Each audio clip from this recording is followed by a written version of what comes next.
ചോദ്യപേപ്പർ ചോർച്ച കേസിൽ ഒന്നാം പ്രതി ഷുഹൈബ് ചോദ്യം ചെയ്യലിന് ഹാജരായി. MS സൊല്യൂഷൻസ് ഉടമയാണ് ഷുഹൈബ്. കോഴിക്കോട് ക്രൈംബ്രാഞ്ച് ഓഫീസിലാണ് ഷുഹൈബ് എത്തിയത്. അന്വേഷണവുമായി സഹകരിക്കുമെന്ന് ഷുഹൈബ് പറഞ്ഞു. MS അനീഷ് കുമാറാണ് വാർത്തയുടെ വിശദാംശങ്ങളുമായി ചേരുന്നത്. അനീഷ്, എങ്ങനെയാണ് ഈ ചോദ്യം പേപ്പർ ചോർന്നത്, എവിടെ നിന്നാണ് ഇത് ലഭിച്ചത് എന്നതിലൊക്കെയാണ് വ്യക്തത കൈവരേണ്ടത്. എന്താണ് മറ്റു വിവരങ്ങൾ?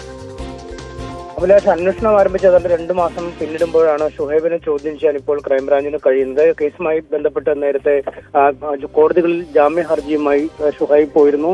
ഏറ്റവും ഒടുവിൽ ഹൈക്കോടതിയെ സമീപിച്ചപ്പോൾ അറസ്റ്റ് തടഞ്ഞുകൊണ്ടുള്ള ഉത്തരവ് നൽകി. അടുത്ത ചൊവ്വാഴ്ച വരെ അറസ്റ്റ് ചെയ്യരുതെന്ന ഉത്തരവിട്ടിരുന്നു. എന്നാൽ അന്വേഷണ സംഘത്തിന് മുമ്പാകെ ഹാജരാവണമെന്ന നിർദ്ദേശവും നൽകി. ഇതിന്റെ അടിസ്ഥാനത്തിലാണ് ഇന്നിപ്പോൾ ഷുഹൈബ് അന്വേഷണ സംഘത്തിന് മുമ്പാകെ എത്തിയിരിക്കുന്നത്. ഈ ചോദ്യപേപ്പർ ഈ ഓൺലൈനിൽ യൂട്യൂബിൽ അവതരിപ്പിച്ച 2 അധ്യാപകർ, ജിഷ്ണു എന്നയാളും ഫഹദ് എന്ന അധ്യാപകരെയും നേരത്തെ ക്രൈംബ്രാഞ്ച് ചോദ്യം ചെയ്തിരുന്നു. ഇവരിപ്പോൾ റിമാൻഡിൽ കഴിയുകയാണ്. ഇവർ നൽകിയ വിവരമനുസരിച്ച് ഈ ഷുഹൈബ് എത്തിച്ച ചോദ്യങ്ങൾ തങ്ങൾ അവതരിപ്പിക്കുക മാത്രമാണ് ചെയ്തത്. മറിച്ച് ഈ ചോദ്യപേപ്പറിനെ കുറിച്ചൊന്നും തങ്ങൾക്ക് അറിയില്ല എന്ന് വ്യക്തമാക്കിയിരുന്നു. അതുകൊണ്ട് തന്നെ ഇക്കാര്യത്തിൽ ഒരു വ്യക്തത നൽകേണ്ടത് ഷുഹൈബാണ്. ഷുഹൈബിന്റെ ചോദ്യം ചെയ്യൽ പൂർത്തിയാകുമ്പോൾ എവിടെ നിന്നാണ് എത്തിയത്, ഊഹിച്ച് നൽകിയതാണോ അല്ലെങ്കിൽ മറ്റ് ഓൺലൈൻ സൈറ്റുകൾ നോക്കിയാണോ ഈ ചോദ്യപേപ്പർ തയ്യാറാക്കിയതെന്നൊക്കെ വ്യക്തത വരും എന്നാണ് ക്രൈംബ്രാഞ്ച് കരുതുന്നത്. എന്തായാലും ചോദ്യം ചെയ്യൽ ഇപ്പോൾ പുരോഗമിക്കുകയാണ്.